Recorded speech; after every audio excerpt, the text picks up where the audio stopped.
JavaScript language construction. A language construction is a synthetically allowable part of a program that may be formed from one or more lexical tokens in accordance with the rules of a programming language. So it's any valid segment of written code that follows the rules of the language. There are 6 data types that are primitive checked by type of operator. Undefined type of instance equals undefined. Boolean type of instance and Boolean. Number types of instance. String types of instance. Big int types of instance and symbol types of instance. First type is undefined type. A variable that has not been assigned a value has the value undefined. See undefined and undefined for more details. Second is Boolean type.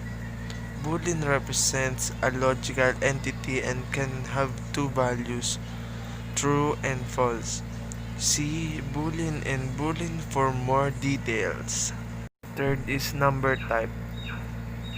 ECMAScript has two built-in numeric types, number and big int. See below, the number type is a double precious 64-bit binary format. See 754 value numbers between negative 2 raised to 53 minus 1 and 2 raised to 53 minus 1. In addition, 2 representing the floating point numbers, that numbers type has 3 symbolic values, positive infinity and negative infinity, and none, not a number. Fourth is string type. JavaScript string type is used to represent textual data.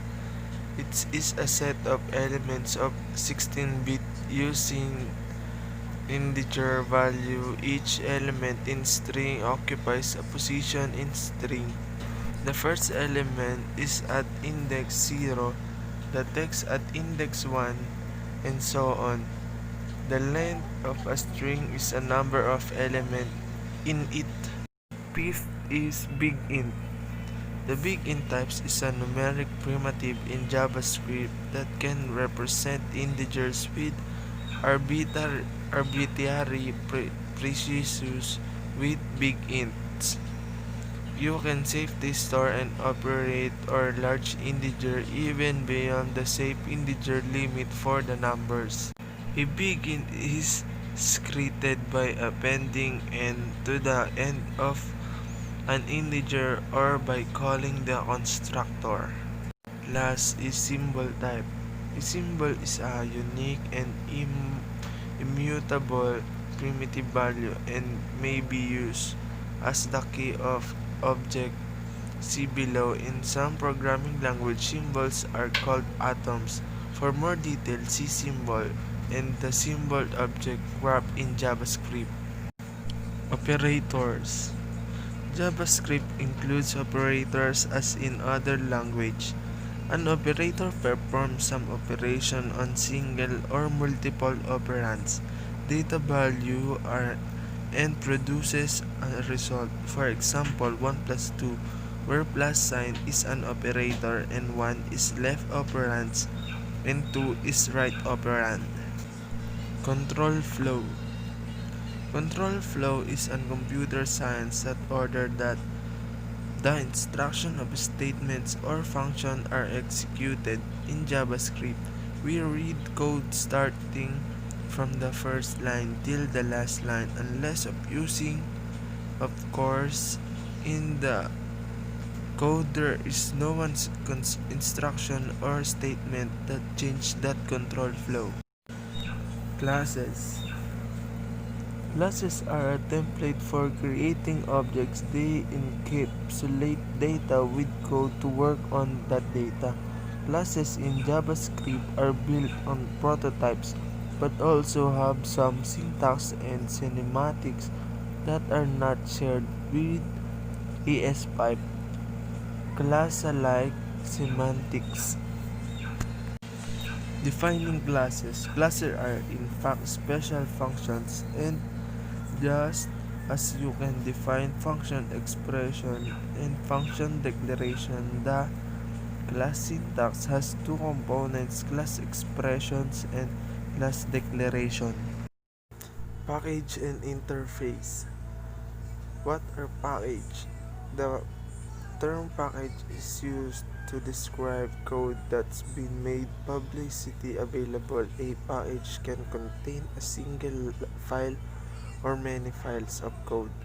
Generally speaking, a package helps you to add some functions to your application. For example, a package created here at Clever, Belgium is the Cedar package. This package helps developers building their app with POP to create test data in their application's database, often refers to as seeding the database. If you visit the link to the package GitHub repository, you will notice that it has been filed in one folder containing two other files. There's no notion of this class must have this function that is no interface per se, because JavaScript inheritance is based on objects, not classes. That not a big deal until you realize JavaScript is an extremely dynamically typed language. You can create an object with the proper methods which will make it conform to the interface, and the undefined all the stuff that made it conform. I'd be so easy to subvert the type system, even accidentally, you that it should be worth it to try and make a type system in the first place. Integrated development environment. Atom is one of the most popular source code editors used for JavaScript development. The modern code editor is flexible and highly customizable.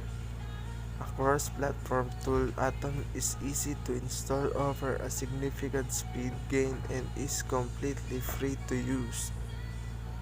The basis of Atom is Electron, which is a very popular framework for building cross-platform desktop application using JavaScript. Smart code completion is inherent to Atom, which also boosts an intuitive file system browser. There are also several UI and syntax themes available. The ability of Atom can be extended by means of adding packages such as the auto-close HTML tags, minimap, and linter. Atom has an inbuilt package manager that simplifies searching available packages and installing them on priority. Sample JavaScript program code structure.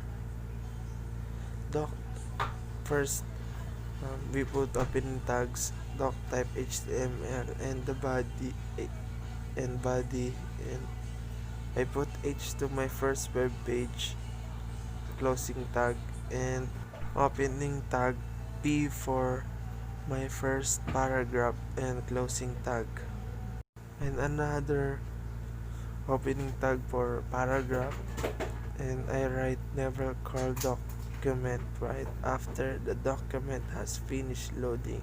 It will override the whole document, and closing tag to paragraph, and type script document that write 5 plus 6, and script and body and HTML, and that's it, guys, and you can get this result. My first web page, my first paragraph, never call document that right after the document has finished loading. It will overwrite the whole document, and this is the 5 plus 6 that I type, and automatically it it show you the sum, that is 11.